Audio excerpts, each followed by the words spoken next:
Alabama has apparently been intentionally discriminating against black voters, and it's not just me or other members in the media saying that. A federal court said exactly that in a ruling that was released yesterday.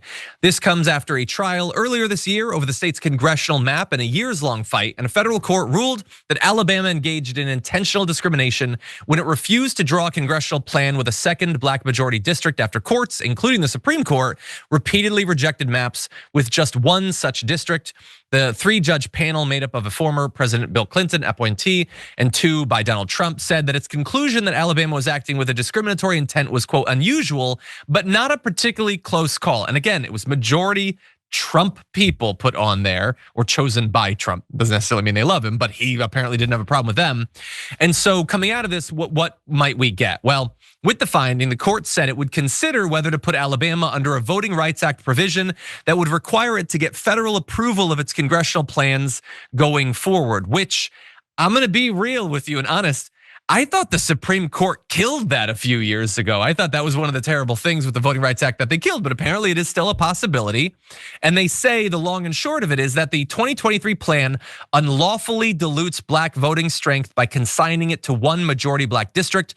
The legislature knew what federal law required and purposefully refused to provide it in a strategic attempt to checkmate the injunction that ordered it. And it will, of course, be appealed, but I understand that the law is complex and you can only ever get so much justice, but what bothers me is that they find this and they're like, the legislature did this, but the legislature isn't a thing. The legislature was a collection of people, Republicans who were elected to it. They did this.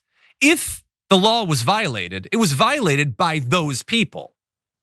So, I know it's not something serious like stealing cigarettes or something, but shouldn't someone suffer some sort of consequences and not just an abstract body having to redo work? Why are the guys, the Republican men who did this, not facing jail time for what they did? I know it's not the system we have, but it feels like the system we should have. What do you think, Brett?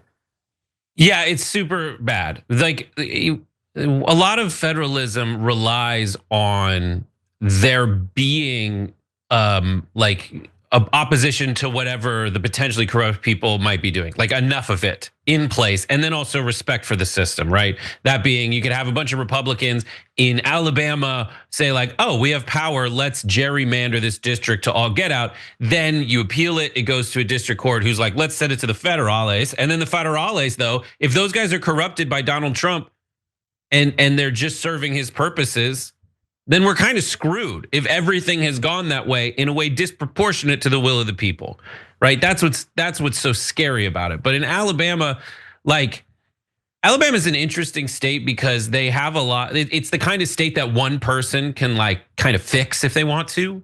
They're a non-collective bargaining state. There's one guy, Paul Hubbard, who was the 800-pound gorilla of Alabama politics. He ran the teachers union in a place that shouldn't really have strong unions, just because there's so little infrastructure in Alabama that I think they could find a way to have a small group of people fix this. Yeah. But will that person ever be empowered or take power the way that Paul Hubbard did? Because he was kind of like a Mayor Daley type in Chicago, from Chicago. But I mean, for this, I think there should be laws against gerrymandering. They should be enforced. There should be panels of nonpartisan people and some kind of almost algorithmic way to divide up the areas. Or we should do a system where you vote in your primary for your representative, and then you have a statewide vote, and then you have proportional representation that represents the statewide vote. Yeah, which you could have. I mean, that's a very big change, but yeah, you could. It would be more like a parliamentary system, obviously. And anyway, yeah, it's right now it's what we have. Obviously, at some point we need to get past the gerrymandering because it's insane. Until then, I forgot the change that I had made in the wake of the election.